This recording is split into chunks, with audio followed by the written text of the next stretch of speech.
Well, the Boardman schools have come up with a new way to deal with students doing drugs. It's called Brain Power, and a news conference was held today to unveil it. First News reporter CHRISTINA MULLEN was there and joins us live in the studio with what the program is all about.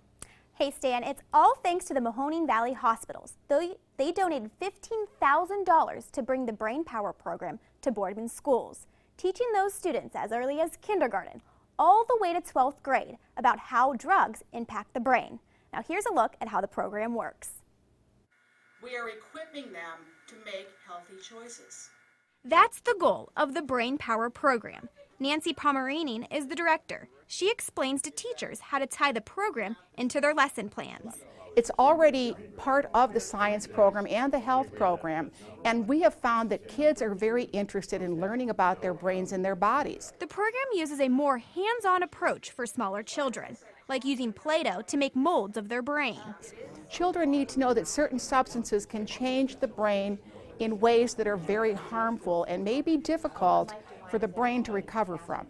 But the teaching method is a little different here in the high school, like Mr. D'Angelo's biology class.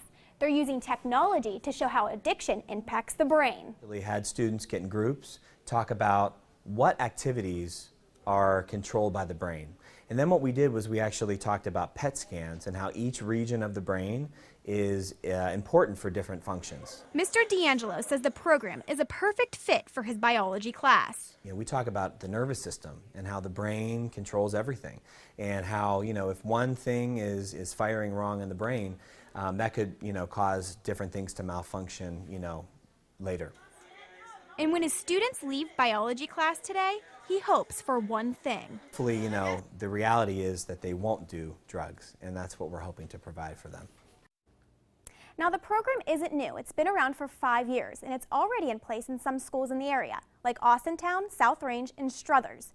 Joe NOHRA is the superintendent at Struthers schools. He says the program has shown great success in his buildings, but he tells me one thing about this program is key. Starting that conversation early in all these programs, if we could save one life, we know we did our job. NOHRA hopes that Boardman schools have the same success of the Brain Power program, just like the program did for Struthers. CHRISTINA MULLEN, WKBN 27 First News.